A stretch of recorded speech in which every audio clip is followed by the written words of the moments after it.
खटमलपुर नाम के एक गांव में महेश अपनी पत्नी रूपा के साथ रहता था। वैसे तो महेश एक पढ़ा लिखा व्यक्ति था, लेकिन गांव में बेरोजगारी होने के कारण उसे कहीं काम नहीं मिल सका। इसलिए महेश और रूपा ने गांव में ही एक पानी पूरी का स्टॉल खोल लिया।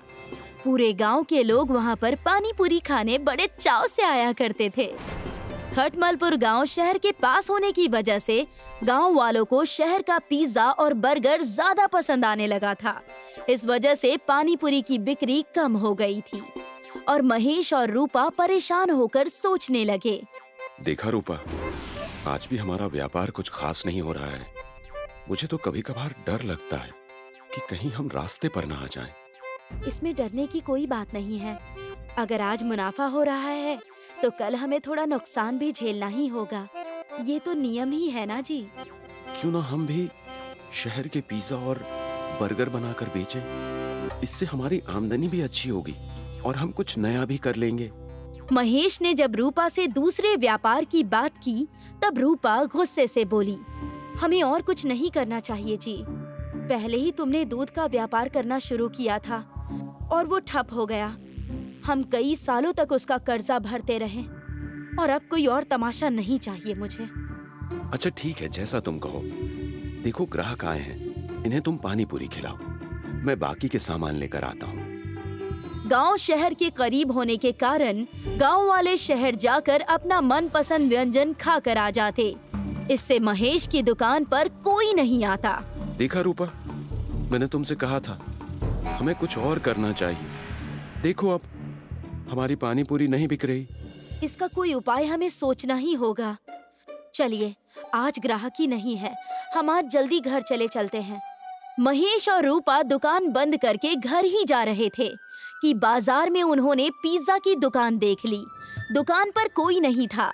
ये देखकर दोनों पिज्जा की दुकान पर गए।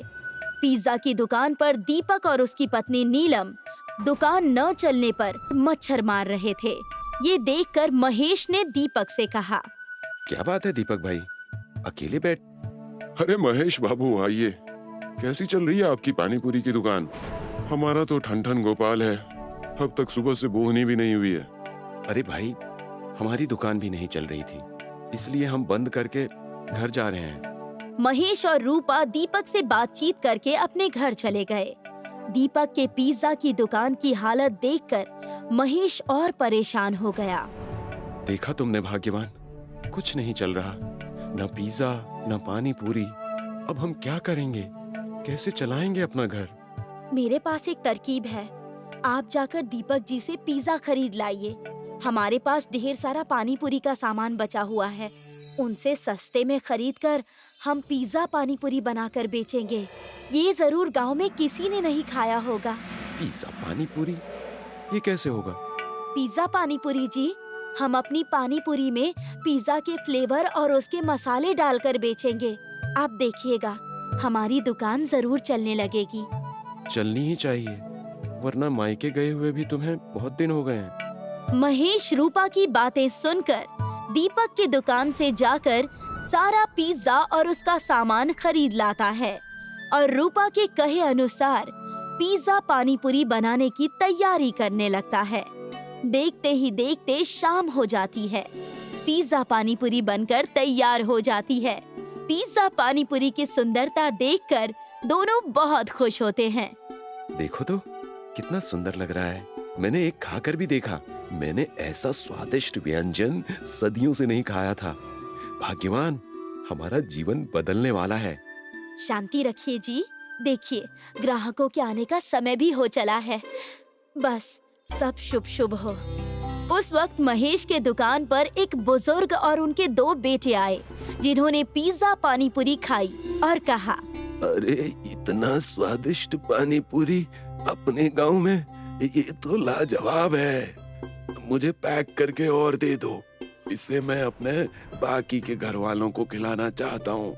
और क्या था, महेश की पिज्जा पानी पूरी जोरों से चलने लगी। रूपा और महेश की मानो लॉटरी ही लग गई हो। पूरे गांव में पिज्जा पानी पूरी का बोलबाला हो गया था। महेश ने बड़ी सी पिज्जा पानी पूरी की दुकान भी ले ली।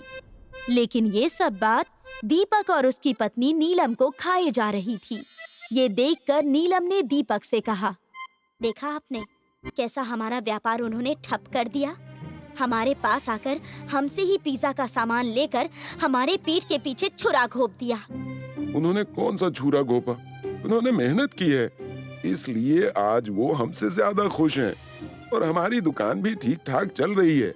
गुजारा हो जाता है, इतना काफी है। आप तो मेरी सुनते ही नहीं हैं। मैं कह रही हूँ ना, हमें अपना व्यापार और बढ़ाना चाहिए।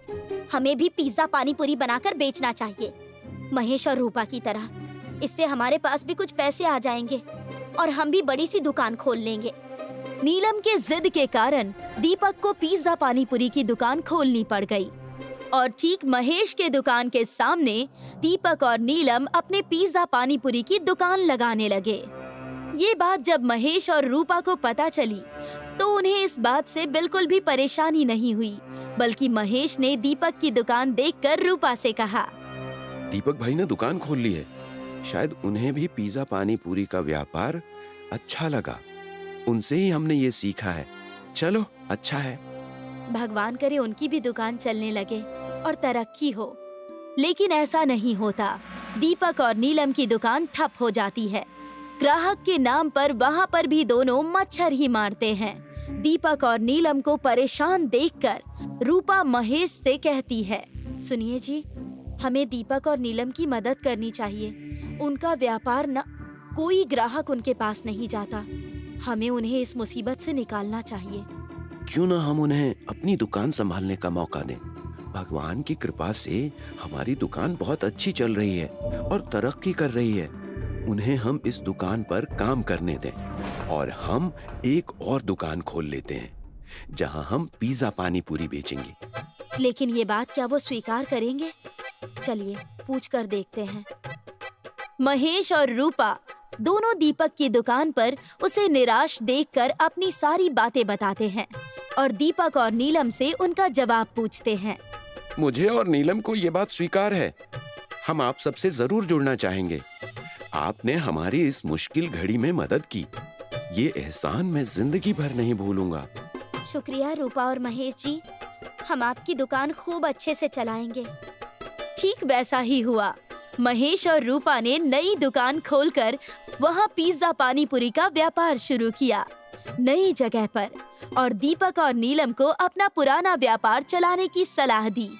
दोनों परिवार तरक्की कर खुशी खुशी रहने लगे।